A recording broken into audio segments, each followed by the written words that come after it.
special panel discussion on the country's blood replacement program. I'm Nakira John, Public Relations and Marketing Manager for InterHealth Canada, Turks and Caicos Islands Hospital. Thank you so much for watching. When you give blood, you literally save a life. And here at the Turks and Caicos Islands Hospital, like many other healthcare facilities, we actually need a very steady stream of blood to service the urgent needs of our patients who may need life-saving procedures, including transfusions, which save millions of lives every year. I'm joined in this first segment of the discussion by our very own Chief of Medical Services here at TCI Hospital, Dr. Dawn Perry-Ewing, and we also have Ministry of Health Blood Bank Technologist, Mr. Karis King. Thank you both so much for joining us. We feel it's very important to have both entities here in this discussion because you are the two arms of the country's national blood replacement program, essentially. The Ministry of Health, responsible for the actual solicitation of blood donations, and the Turks and Caicos Islands Hospital, which is responsible for the transfusion component. And of course, it takes two hands to clap. I want to start off with you, Dr. Perry, because when we think about blood, although I mentioned earlier that when you donate blood, you can save a life, there are different components that are transfusible when it comes to blood. Can you break that down for us, for the layman who may not understand that it's not just whole blood, there are also components within it that can help patients with specific needs? Certainly, Nakira. Thank you very much. It's a pleasure being here on the platform with Mr. King from the Ministry of Health. To answer your question specifically, blood consists of a liquid component that's called serum or plasma, okay, and several cellular elements.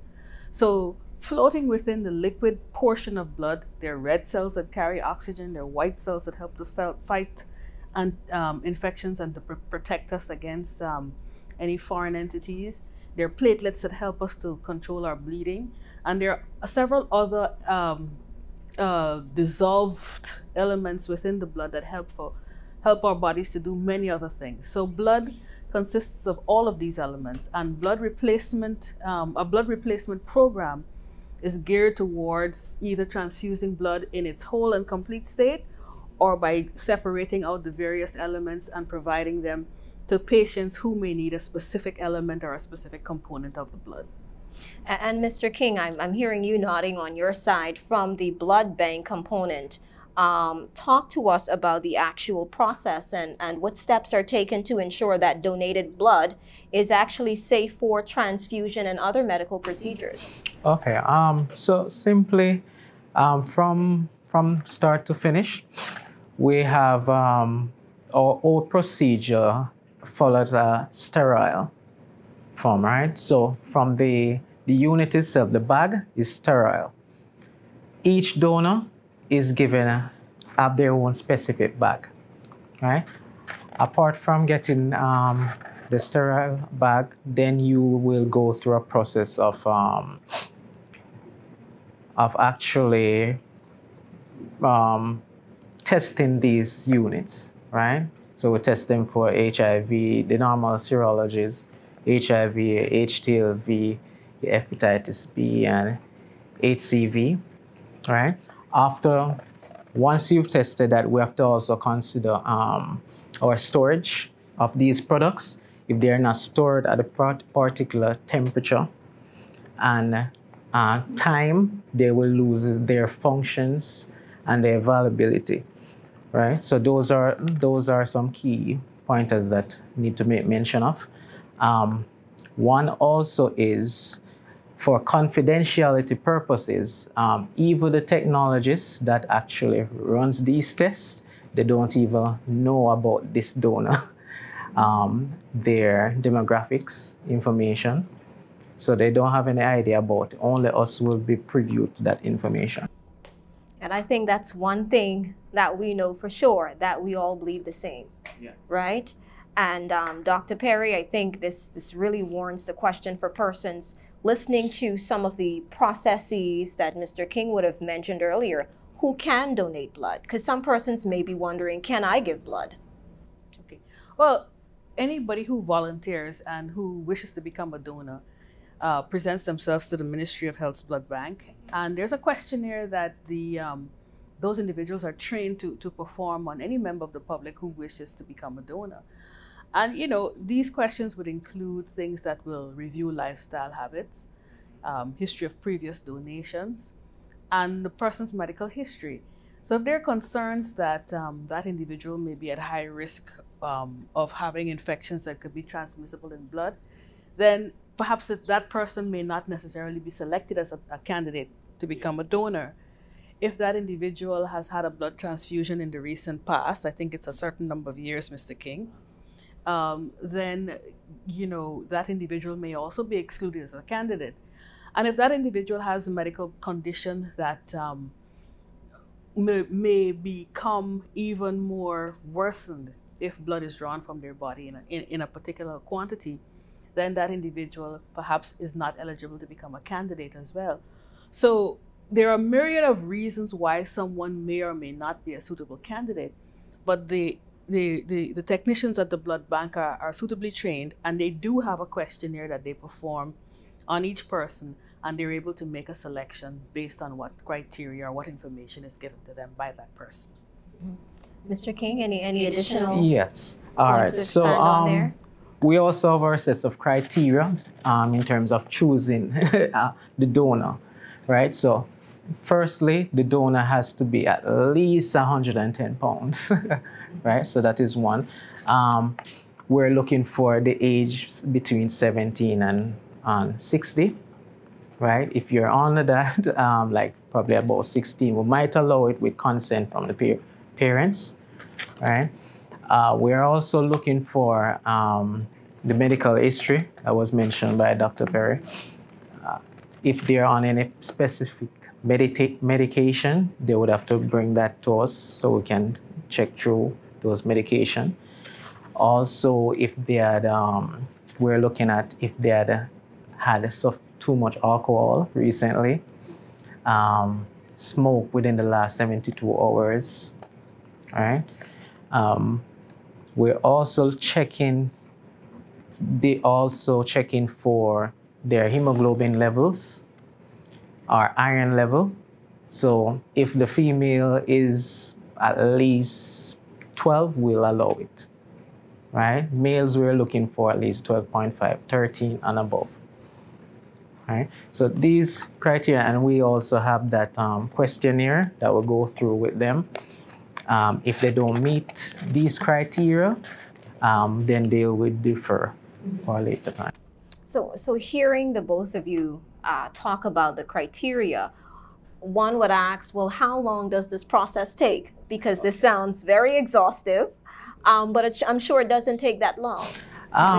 It doesn't take that long, but it has, it varies between the donors.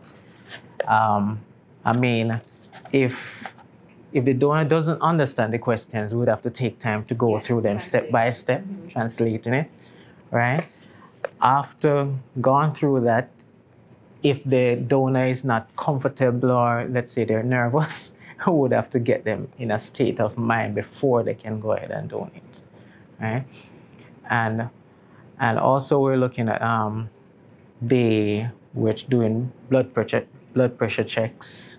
We're checking your hemoglobin, your blood pressure, right? So if all of these comes back normal, we should be able to go ahead. It usually takes 15 minutes. Okay. Right? That's what I was looking for. It usually takes 15 minutes, but as I said, it takes time depending. I mean, one of the other variables I failed to mention is the veins. If they have small veins, or you have those superficial veins that they tend to just disappear on you, right? So all of these variables actually impacts the time, and also I mean, they just keep coming. Let's say depending the amount of persons that are there also, right? Because if we have 10 donors waiting, I mean, the 10th person will have to wait on all of those But your average flow when you have a steady stream of donors coming to your blood donation center, it would typically be about 15 minutes, right? So it's a quick, fast process, all of course in the name of safety, right? All of course in the name of safety, and I think that's the most important thing. And perhaps even short if we have someone who is an ongoing donor. Yeah.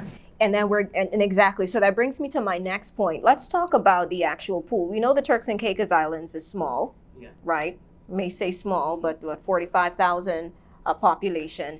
And at the moment, the Ministry of Health has pretty much a very small yet consistent pool of donors. What does your pool look like in numbers? Is it 30 persons? Is it 60 persons? I cannot say in terms of the amount that we have, right? But it's quite a few, right? We have a registry with all of these donors. But as I can attest to, Turks Island is predominantly O positive individuals, so we don't really have problem in getting O positive, right? Literally probably about 90% of the population, and this is just an estimation, all right? So I cannot give an exact number of how much we have in the system. Right? But there is definitely a need to expand that. Right? There's a need for it. Dr. Perry, I can only imagine that, yes, you know, we may have a fair pool of donors, consistent donors, but there are different variables that may make the number fluctuate from time to time. Such Absolutely. As, talk to me about that. Well, you know, we have a migrant population.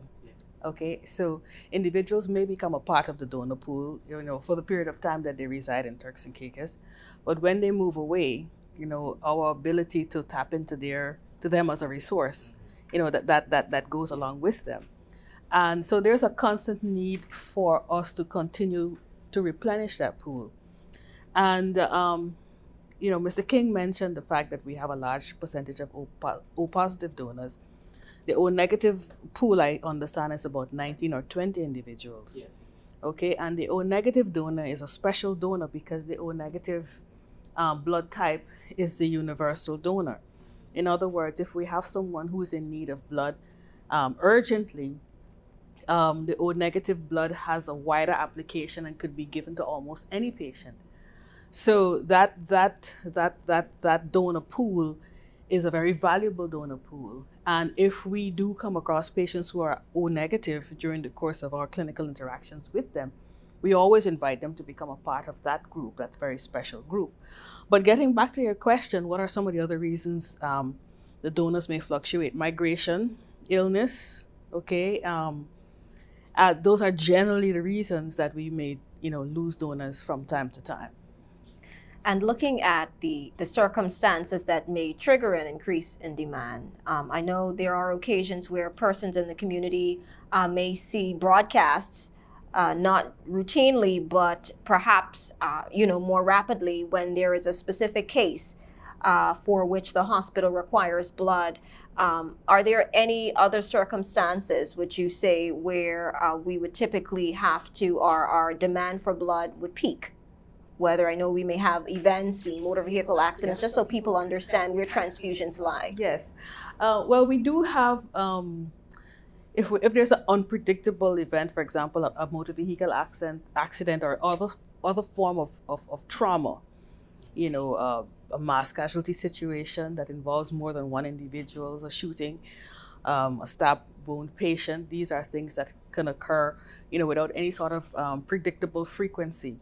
And because we have, it's a very delicate balance that we have to try to strike here in the Turks and Caicos. If we have donated blood, it can only sit on the shelf for 35 days to 42 days to 42 days. And there are periods of time when, if we're not careful, if we harvest too much blood from donors, and that blood sits on the shelf and there's no need to utilize it or to transfuse it into a living patient, that those units have to be discarded, okay? So we have to strike a balance here at Cheshire Hall and Providenciales. We try to keep the minimum of an average of 15 units in storage here in Providenciales, and in Grand Turk an average of 5 units. And we try to balance this against the known demand. Now, the predictable cases in which we know that we may require blood for transfusion are, for example, in mothers who are coming to have a baby or a delivery. If we're going to have someone undergo a cesarean section that's a planned event, or any other major surgical procedure, it is routine for us to have them request that donors from their family or friends, circle of friends, make themselves available to the blood bank to make a donation. Okay, so there are circumstances in which we try to ensure that stored units are available in case there is bleeding and a need for transfusion as a result of a planned medical intervention. But there are certain instances where there are periods of time where, you know, days may go without the need for any blood to be transfused, and then there are days where you may just have one case that consumes everything that you have in the blood bank. So Nakira referred to the calls for help or the cries for help that are sent to the community, and this may at times happen up to 2 to 3 times weekly, depending on what's happening. In Turks and Caicos Islands, in addition to having events that can be associated with an increased level of trauma in the community, we also have seasonal events. I'm not sure if the general public is aware, but the majority of our births occur within the 3rd quarter of the year. So if our need or demand for blood increases with the number of births and deliveries, then we have a higher incidence of requiring or a higher need of requiring blood units for transfusion during that time of the year. And I think, Dr. Perry, I'm happy that you put all of that into context, because I think the layman listening may think, well, an average of 15 units at Cheshire Hall Medical Center, that sounds small. But as you said, it's about striking a very delicate balance. Very delicate balance. And this is important, particularly because we only have a certain pool of donors. You don't want to overexhaust your donor pool. You want to preserve them for when you need them most. And you don't want to keep too much on the shelf and risk expiration as well. Exactly. So I think that was a very good point. Yeah. And even Mr. King? And if I might add, there are cases, as Dr. Perry mentioned, we have to maintain the stock levels, right? We have cases where donors come by to donate, but yet we have sufficient in the bank already, right? So we would have to tell them to come back another day and we'll collect their information and so forth, right? For example, let's just go as far as an AB positive patient, donor, right? There's not much need for A positive blood. We don't have much patients like those, right? So if we should collect that unit from that donor, that unit will basically sit in the bank until it expires, right? So in case like that, we collect the information and thank the donor for coming by, and we'll keep them posted. We'll call them just in case we need them, right? So that's another way where we build our registry of our donors in the Turks and Caicos Island, right? What I found as well when we go to a lot of the community sessions pre-pandemic, because this is a different new normal and the environment is different now, you found a lot of persons don't know their blood compatibility or their blood type. I mean, Dr. Perry, how important is this, even from a blood donor perspective, but if you need a transfusion one day, how important is it to know this information ahead of time? It's important. In most instances, hospitals will still have to do a typing, okay? So I think the importance is more heavily weighted on the side of the individual being a donor, okay? Because if you are a patient in need of a blood transfusion, we will still take your sample, we will still type it, because we have to match it against what the candidate units that we have that we can use to possibly transfuse you, okay? But again, I refer to what Mr. King and I were discussing in terms of the fact that we have to strike a delicate balance here in the Turks and Caicos. Large cities, large countries that have large banks have larger amounts in storage on the shelf simply because the rate of turnover and utilization is faster. Okay, so the likelihood of wastage or spoilage of units is less. Here in the Turks and Caicos Islands, our donors are our storage vehicles. So rather than have a unit harvested and sit on the shelf, not literally a shelf, but it's stored in a special refrigerator, a shelf in a refrigerator. And rather than risk spoilage or wastage of that unit, we prefer to use our blood donor drives to type individuals, to screen them, to heighten their awareness, to educate them as to their value, because they're literally our walking, talking, living storage engines. So the whole drive, and I'm sure you're going to get into this later, the whole reason that we're trying to heighten donor awareness is not simply because we're only saying, oh, you need to become a donor, you can save a life. But you need to be a knowledgeable and educated donor. You need to understand when you make that commitment, it is not just being willing to give the unit from time to time, but being available at the end of a phone in the dead of night or during the course of the day when you're at work. When you hear that call, you know the importance of actually coming in. So having the blood typing done at the drive is only the first part of your engagement and your enrollment, as Mr. King said, as we try to, expand the pool and build the group of donors. Is there any noticeable trends in your patient groups where you find when you do put out a broadcast, whether routinely or let's talk more so about the emergency situations, the hospital is in urgent need of blood. Do you find that the responsiveness from the community varies based on the patient group comparatively? Comparatively, yes, to an extent. I think the public is being, I can attest that the public is being educated about blood and its components and the blood group, right? And which is the more common group, which is the rarest group, etc. Right? So in the case where we would have sent out a message that we're in need of O negative blood, right?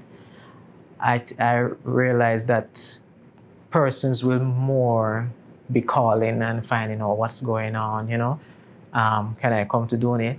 Despite we have limited O negative persons out there, but these limited O negative persons, they're actually willing, right? And we found out that these O negative, they keep giving over and over. Sometimes we have to be telling them that, hey, you donated just a month ago. You cannot donate so quick, So, so to an extent, they respond when it comes to O-neg.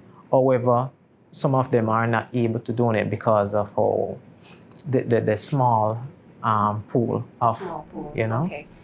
So in a small society, Dr. Perry, we tend to know either the patient type.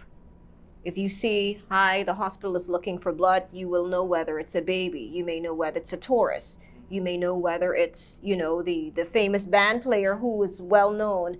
Do you find that the responsiveness varies across based on the type of patient? Well, based on the information that we had gotten when we did some research a few weeks ago, the information that we had received was that, yes, there is some sort of variation. And this is where we are now. Where we are now, I think, based on what we've heard, is that, if it's a young child or a baby, yeah, exactly, the response is immense. Yes. Okay, if it's somebody who's popular or well-known, certainly they will have lots of people in their family circles or a circle of friends, okay? That's where we are now. Where we would like to go is we would like to say to, first of all, patients who are at risk for transfusion. So you may have a sickle cell patient, you may have a pregnant mother, okay? You may have somebody who has another condition, who may be a cancer patient, a dialysis patient. We would like for those patients to be a whole lot more involved along with us all in building their own groups of dedicated volunteer donors. And that would take a lot of pressure off of the Ministry of Health's functionality in terms of promoting the need when we do have an acute emergency. All right, so that's where we would like to go in terms of, the type of responses that we get, and not just simply rely on how well a person is known or that emotive response depending on the situation or circumstance. And then person should donate irrespective of the background of the patient. I mean, at the end of the day, it's the cause, right? It's the cause. It's really the act itself. And as you mentioned, really what we're recommending and lobbying for is for patients who are at a higher risk of transfusion to start thinking about it in advance. So if you're a sickle cell, oncology patient, perhaps kidney failure, dialysis, definitely start thinking about those elements in advance. Has COVID-19 complicated the donor pool in any way? Oh, I'm going to let Mr. King speak to that, because in truth and in fact, as you mentioned at the beginning of the session, the Ministry of Health is responsible for raising awareness in terms of donation, expanding the donor pool. We all work collaboratively, but in terms of harvesting the units, that is the functionality of the Ministry of Health. In the hospital system, we do our part in the lab before blood is transfused. We check, we screen, and then we are responsible for the transfusion. But we all work together because we have to send an alert as well, okay? We're responsible for engaging relatives when they come to visit the patient. But Mr. King can... Yeah, because before getting to that though, I was saying it's a teamwork, right? So we're expecting the hospital now to encourage the patient, right? So especially when they have elective surgeries, our surgeries that we know are planned for, to encourage them to get some donors. Ask your family members to come out and donate. We call those replacement donate. That's right? A common procedure if you're doing a surgery. That's always the ask. Exactly, as well. Right? So if we were constantly getting replacement for each of the unit, we would have reached a state where we could have more control on the amount that we have. All right? Back to the question about has COVID-19 complicated your the willingness of persons to donate, or even... I would say initially it was complicating things, right? Because the concern was persons were wondering if how do you guarantee that this blood is safe, right? So this person come in to donate, how do I know if this person has COVID-19? Can I get COVID-19 from transfusion? Right? Also, persons were even concerned about coming to the hospital. What if by coming to the hospital I might get COVID-19, right? Studies have shown, and research is ongoing also, but we've had that COVID-19 is not spread due to blood transfusion, right? So it's actually safe. Right, so from educating the public, most persons that I've called, I have to be telling them on the phone that, hey, donating blood, it wouldn't impact your health in that regard. Can come, it's safe, right? So as a result, we realized that there's a shift. So persons are a bit more willing to come out during this time to donate, and realizing that, persons will always in need of blood. It doesn't stop, whether it's a pandemic or not.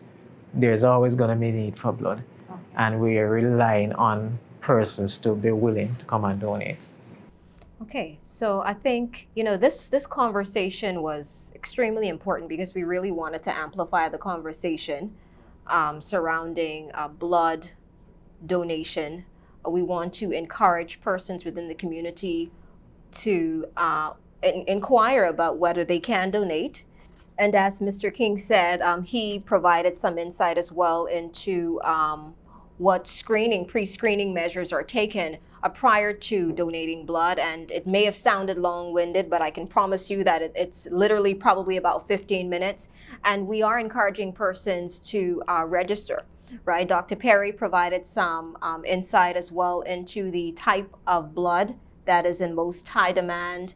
Mr. King said also, we spoke about the O negatives and the O positives. Definitely need some more O negatives because of its more universal usage. And so we are encouraging persons to sign up, right? World Blood Donor Day was observed during the month of June, and this interview is taking place along that backdrop. But I think it's also important to highlight the human impact. And so we're going to give Dr. Perry and Dr. King some quick parting words, and we're going to take a quick break, and we're going to be bringing on first and foremost, the acting director of the TCI Red Cross, Ms. Candy Ann Williams, and we also have a donor who is also a recipient of a blood transfusion, so she can speak from both sides of the fence on not only her experience, but also why she thinks it's important to be here and be an ambassador for blood donations. And again, you know, someone clearly saved her life being a recipient. So we want to encourage you to stick around. Dr. Perry, any parting words? We need donors, plain and simple. As our population grows, as we restart our economy, as we have more visitors arriving to our shores, we're going to have more and more need to have more people engaged in the donor process. It's important for you to become involved, ask questions, be a part of this initiative. Because of our unique circumstances, we are not in a position to store large quantities of blood. We need more individuals to be our living, walking storage donor persons. Thank you very much. And Mr. King, for persons who are wondering where to go to donate blood, and also what are your hours of operation at the National Blood Bank? Okay, so firstly, if you have any questions pertaining to blood donation or any concerns, you can just state your question on our Facebook page, and we will answer them for you. So to donate, you can come by Cheshire Hall, or you can just call us and just make an appointment, and we can advise you as to when you can come. If you're unable to come during the week, we can afford to allow you to come on the weekend just by calling us. So we're open Monday to Friday between the hours of 8:30 to 4 p.m. Any further question, just give us a call and make your appointment, and just come out to donate, because the life that you might be saving might be yours. And I know we have two entities here, so just to make it clear, he's referring to his Facebook page. That's what's the name of the National Blood Bank's Facebook page in particular? TCI Blood Bank. Okay, so that's TCI Blood Bank on Facebook. And what's the number to call? Okay, you can just call the hospital and they'll just transfer you. Yeah. Sure. All right, so thank you all so much, Dr. Perry. Mr. King, stay with us. On the other side, we have the acting director of the TCI Red Cross, as well as a donor and recipient in the person of Tamira Lightbourne. Stay with us.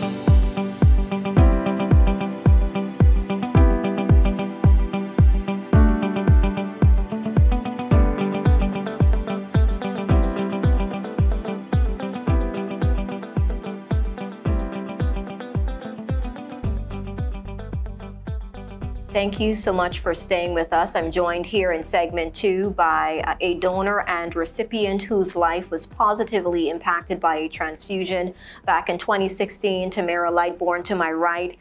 And I also have to my left the acting director of the TCI Red Cross, Candy Ann Williams. And you know, Candy Ann, we know that unlike in the Turks and Caicos, where the TCI Government National Blood Bank is the supplier of blood for the healthcare facility, in countries where the Red Cross is is even much larger. They actually supply quite a large percentage of the nation's blood supply.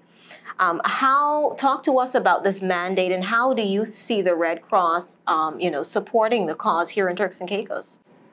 So internationally, the International Federation of the Red Cross, Red Crescent, works side by side with WHO. In fact, they were some of the founders of the World Blood Donor Day to support saving lives, right? So they support each other in this quest to save lives. Now, in some countries, where they have the capacity, the Red Cross, they do blood donations and they have their blood banks and things like that.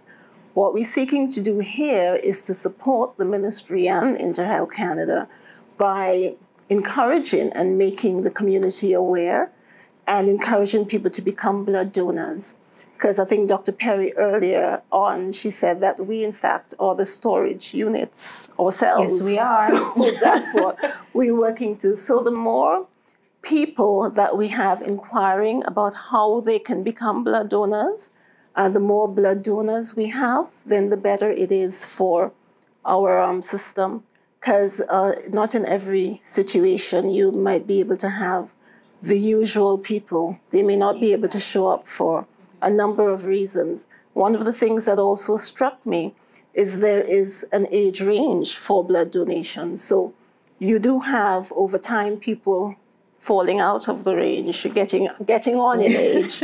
And so we have to keep replenishing. So we need to target as well the younger people. Because I don't think people walk around really thinking, I can make a difference by donating blood. That's not the first thought that comes to your mind. So we want to work to make that one of the thoughts that come to your mind. So the whole idea is to empower people to save lives. First aid is one of the things that we're known for. So it's just as how you can save a life by doing first aid, by becoming a blood donor, you can actually save a life. So we want to make a conscious effort for people to have that within their consciousness and know that you can be available to do that. So that's how we see. And I think this is the first step. The first step is acknowledging to the public and raising awareness that there is a need for blood. It's okay to be a blood donor. And cool. I think, it's, when we think about community initiatives, as you said, organizations are always thinking, I want to do something for the community, but you don't typically think maybe I should pull a pool of my employees together or even gather a group of people to maybe, inquire about their interest in donating blood. And so whenever you're thinking about a cause that you want to contribute to, whether you become a donor on the registry as a walking storage center, or there is an urgent need for blood and you decide to step up and give blood if you can, that's an equally even greater cause, because you get to save a life. And speaking of this, Candy, and how do you see the nonprofit organizations, such as yourself, the Red Cross now partnering, as well as even corporate TCI, actually helping the cause? So what we love to do is to have some interaction with the corporate community, maybe have an event, set it up at a workplace, encourage their employees to come and know their blood type. A lot of people, they don't even know their blood type. You may be walking around with a really in-demand O negative blood type or something, you're unaware, But not just that, it may be something that you may want to do. And by bringing it to you, so we want to do that sort of outreach where we can say, okay, this afternoon we can invite the Ministry of Health and facilitate it somehow. And so you may not want to just pick up the phone and go to them, but we want to bring it to them. So that's how the corporate community. It would be lovely to get some incentives, and we'll also work on that. Nobody really shies away from incentives, so that's something else that we work on. But generally, just to bring the awareness and let people know that that is something that you can really do, because having a safe and sustainable blood supply is important, so. And if you do see Candy Ann and her team at the TCI Red Cross at your place of employment at any point, soliciting your interest in blood donations, just know that after you actually donate blood, you can still go back to work the same day, right? So it's not only a quick process, but you still feel the same way, and you are able to function and carry out your day after the process is completed. But let me stick a pin, but I don't think we'll actually be doing blood donation. It's more important to get people to become blood donors, right? So we may set up events. You may see a pop-up tent somewhere where we're encouraging people to come in, get yourself screened, start the process, become a donor, think towards saving somebody's life. So that's what we want to go out in mass to do.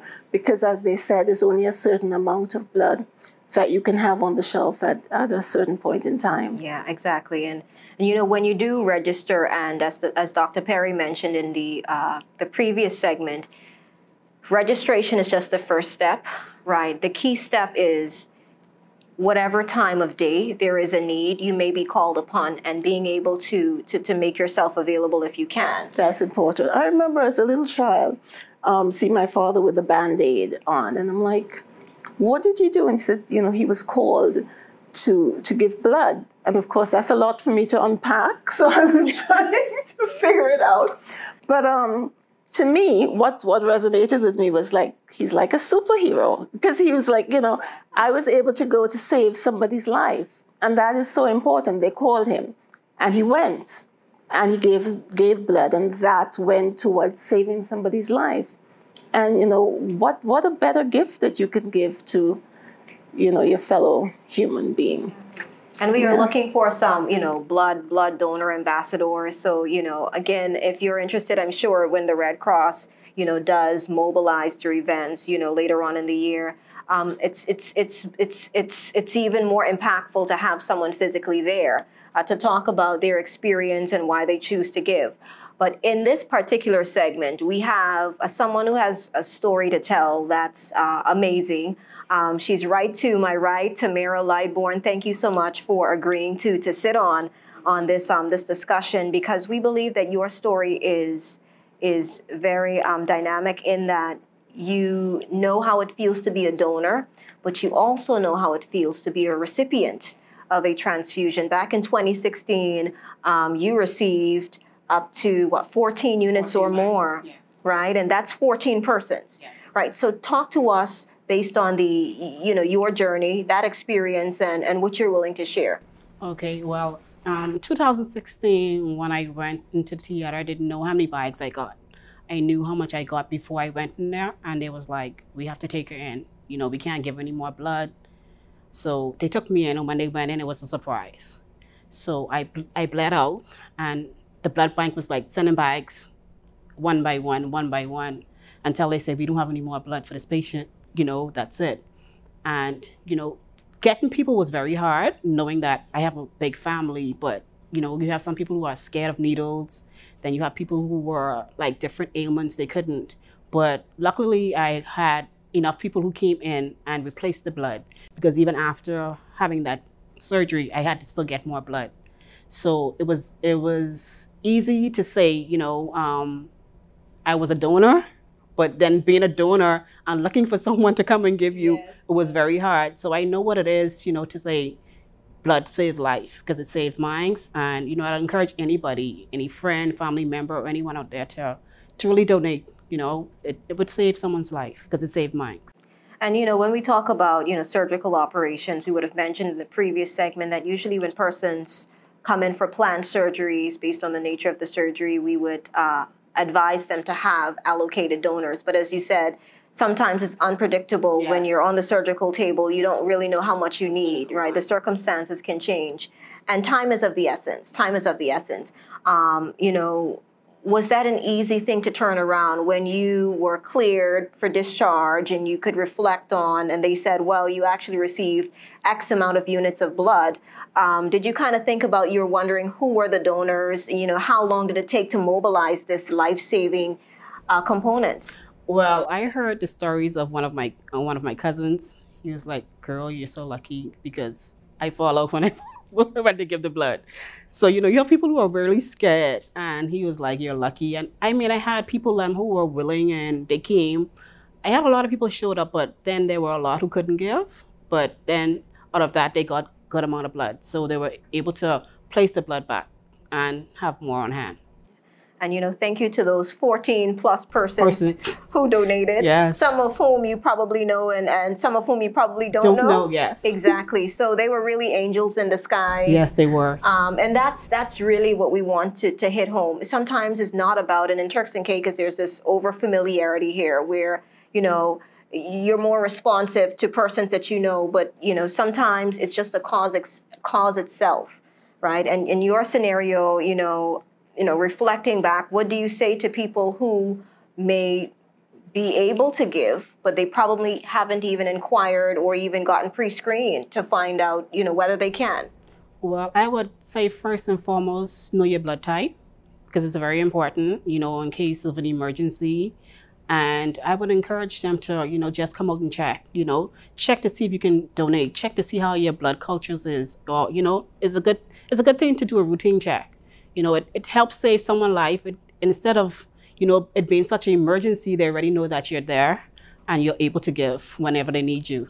And that's the value of having the registry, yes. Right? So you can just go back to that and just start calling, making those calls, and then you mobilize your donors in. So you're a donor, but you're also a recipient. We just spoke about you being a recipient of a transfusion. So let's talk about the donor component. Is it as a result of that experience, do you really you've made a commitment to just be a consistent donor?